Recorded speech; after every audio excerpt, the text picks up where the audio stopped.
because this isn't science fiction. This is the real world, and they're saying women shouldn't have children for a couple of years. You know, in these countries now, is it a scare to not have kids? Is that the population control? Causes deformities in children? Here to tell us what the virus does, what he really thinks is happening, and who the main suspects are, if it's a bioweapon, is Professor Francis Anthony Boyle. Sir, thank you so much for joining us. Well, Alex, thank you very much for having me on, and my best to your viewing audience. Thank you, sir. You've got the floor. Go ahead and tell us what you think's going on here. Well, of course, I have no inside information. I've just been dealing with reputable news media sources from around the world, but it does seem to me and to others, another expert friend of mine, that what we were dealing with here is some type of biowarfare agent that has been genetically modified, GMO. So for that reason, you really can't believe anything the WHO, the Pan American Health Organization, the CDC is telling you. It also appears, as you correctly point out, that Gates was involved in this. You know, Bill Engdahl has the book on Gates that he's basically a genocidalist. He does have people on his staff with experience having done what I call death science, life scientists who do biowarfare work. It appears that the U.S. Advanced Biowarfare Facility at Galveston was involved. It also appears that the BSL-4 facility at Colorado State that works with GMOing mosquitoes was involved, and that this British high-tech firm Oxitec was involved. What is critical here is that I believe it was the summer of 2004, there was a scholarly paper published saying that these genetically modified mosquitoes could be dangerous if they were released. And despite this knowledge, they were released both in Brazil and also in Colombia, deliberately and maliciously. Now, why Brazil and Colombia? Brazil, you hit the Atlantic coast of Latin America, and Colombia, you hit the Pacific coast of Latin America, and you set off a pandemic. So as of now, I think that's what's going on. I'll continue to monitor the situation and, you know, act in accordance with the best information I have. But I don't think you should trust anything the CDC, the WHO, the Pan American Health Organization is telling you. They're all in cahoots with Gates. The Brazilian government is in cahoots with Gates. They're all up to their eyeballs in this stuff. Right now, I personally would not be traveling down to Latin America until we have some idea precisely what we are dealing with. And yet I note on Monday, the WHO has convened an emergency meeting where they're going to tell everyone, well, just keep business and travel as usual. I take it they got those instructions from the CDC, and we know full well the nefarious role that the CDC, the WHO, played in the Black West African Ebola pandemic. You and I have already been through that, so I'm not going to go through that here all over again. But it's a very dangerous situation. In fact, another biowarfare expert, formerly the United States government, that I am working with my approval, has informed the administration of the University of Illinois that we don't believe anyone should be traveling down to Latin America for any reason until we know precisely what is going on here. This so-called ZIKA is also transmitted by sexual intercourse, which I think proves that we have a GMO'd biowarfare agent at work here. And it is also transmitted by saliva. And that indicates to me that we could be dealing with some type of GMO gain of function biowarfare agent, namely that it could jump. I don't know. I'm continuing to monitor the situation, see what I can, but under the circumstances, that's the best I can give you, Alex. Dr. Boyle, I just read the news every day. Some days upwards of 200 news articles I scan over, and some of the things I obsess on are MIT. I remember 20 years ago reading in an MIT magazine at the University of Texas at the library about growing embryos, and they were implanting them in cows, and that they were breeding a line of cows that were part human so that the cows wouldn't reject it. And then, of course, then a few years later, China started producing cows that produce human milk in their udders. And, of course, they can have goats that are, part spider and produce body armor.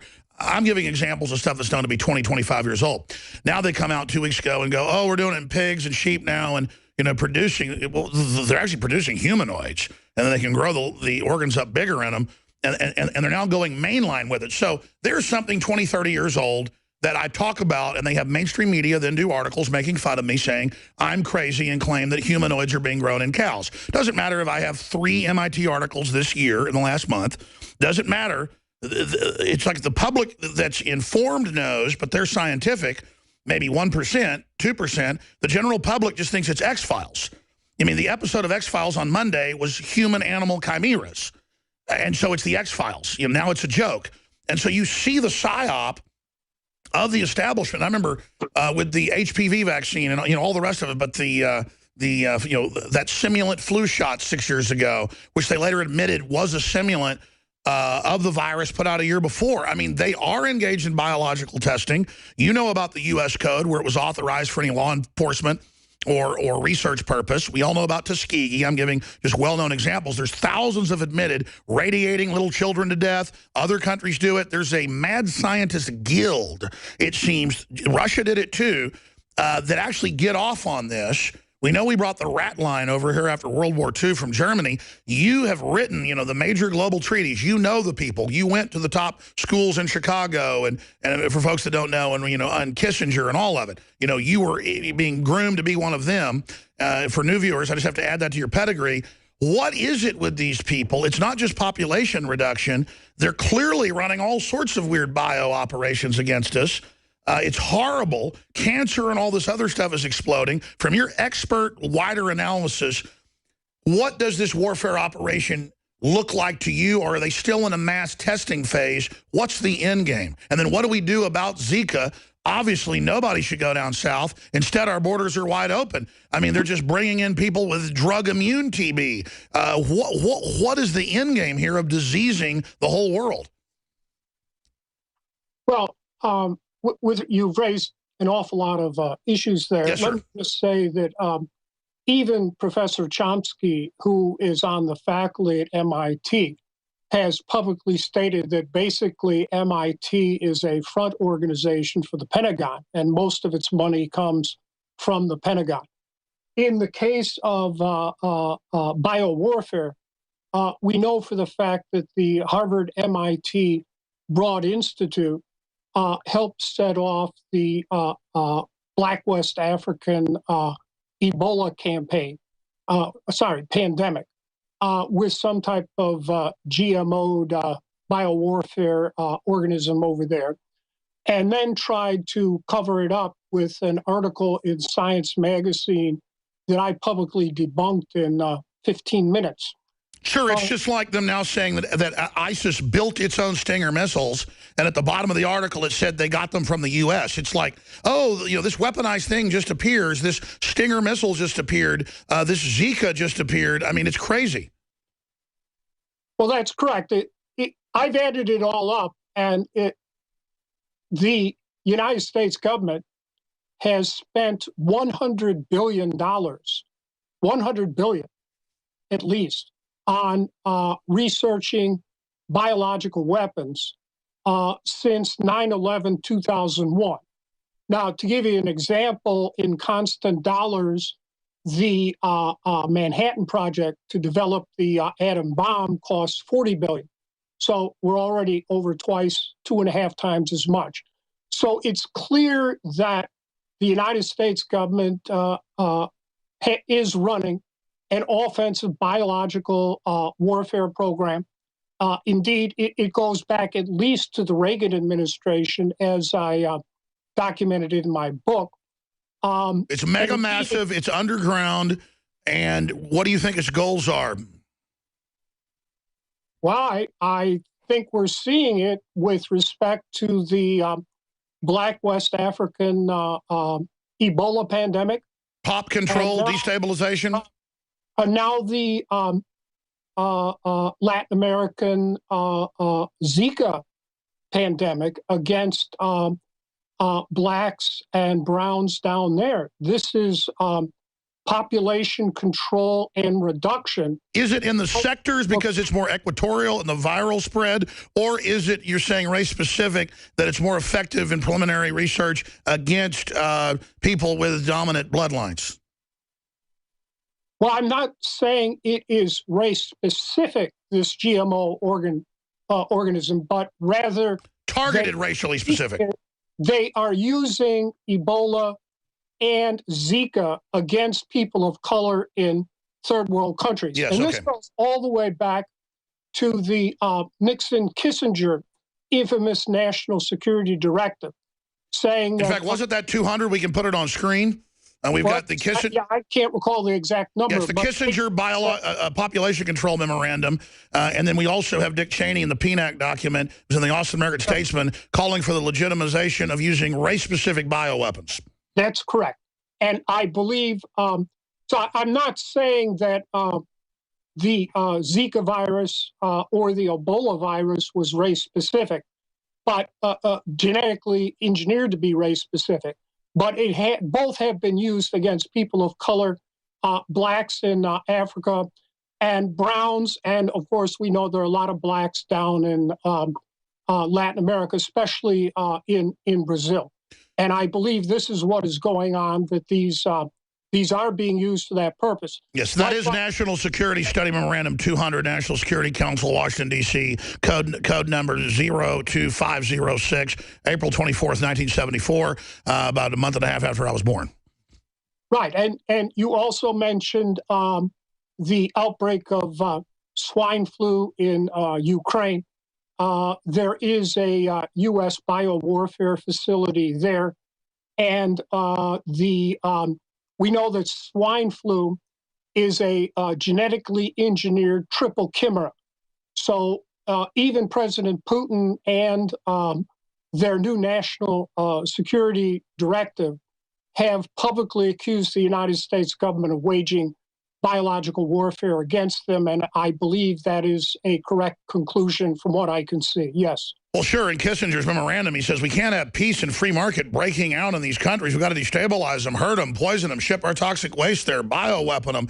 And that's why people say, you know, why do you hate Henry Kissinger? Folks, we have their memorandums. They write books. Let me point out, I deliberately went through the same PhD program at Harvard that produced Kissinger and Brzezinski before me. And they gave me Kissinger's old office at Harvard Center for International Affairs. So you have to understand the, I would say, Nazi mentality that people at Harvard had. I mean, let's look at President Obama. He was behind me at Harvard Law School, and Obama has the entire country being run by Harvard Law School mafia.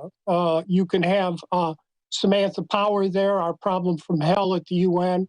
Zara Ron Klain. Sure, they are the dominant breeding ground for the intelligentsia, and you were in the middle of their highest level, basically secret program. You've covered that before, and I want you to get back into it sometime in a whole show, but specifically being around them, what percentage of them are eugenicists? I know the Chicago Business School is phase one fascism and Machiavelli, and then Hegelian dialectic being used for evil purposes, and then you go to Harvard and they give you the technicals and how the government really works. But, I mean, what percentage do you think really understand just how murderous the ultimate plan is?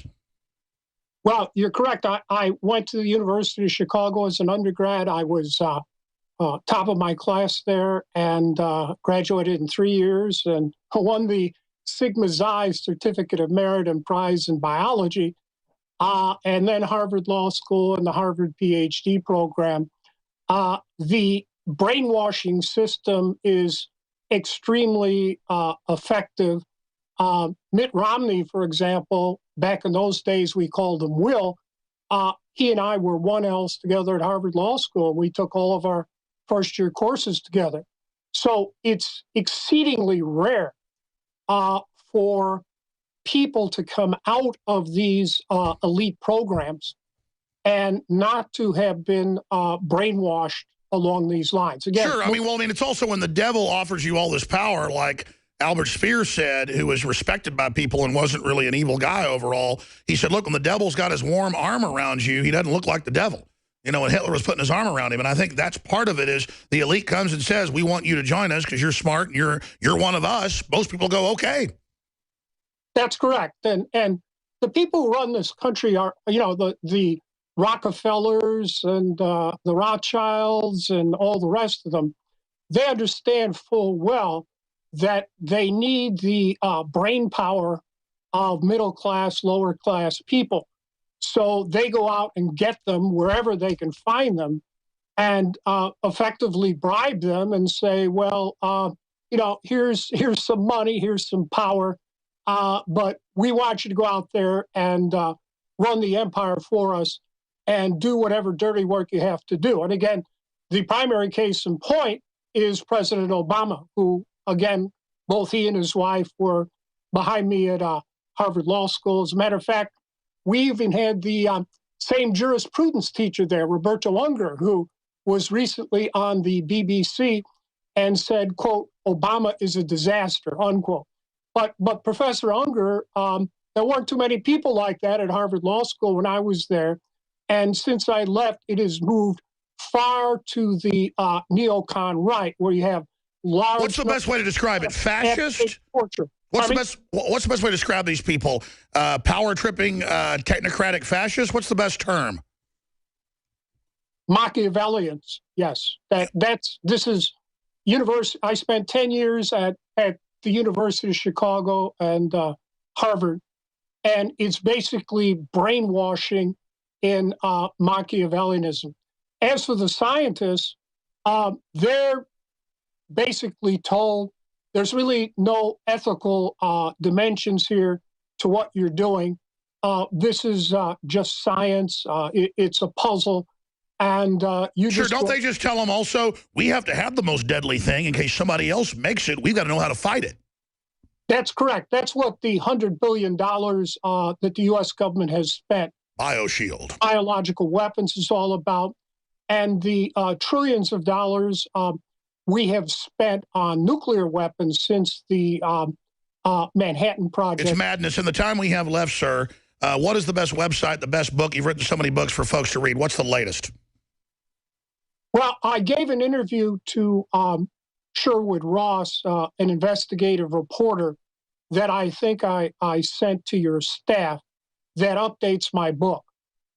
So if you get the book and that interview with Sherwood Ross I gave last fall before the ZIKA pandemic, that will pretty much bring everything up to date. All right, we will post that article under this video. Epidemic. We will post that as it gets up tonight and tomorrow at Infowars.com. Biowarfare and Terrorism, Francis A. Boyle in the update article. Of course, you expose the anthrax being an inside job and the rest of it. We only got 45 seconds left. Pretty big deal having Obama and the Republicans try to pass that Total War Powers Act that even Democrats call martial law. Did you see that, sir? I did. I've read it by Lindsey Graham, and there'll be no end. We'll be waging war all over the world under that. You know, for the next 40 or 50 years. Sure, but to put it on paper is unprecedented. I mean, this is unbelievable. It really is, and it'll be just like George Orwell's 1984. In fact, that is what we're living right through now.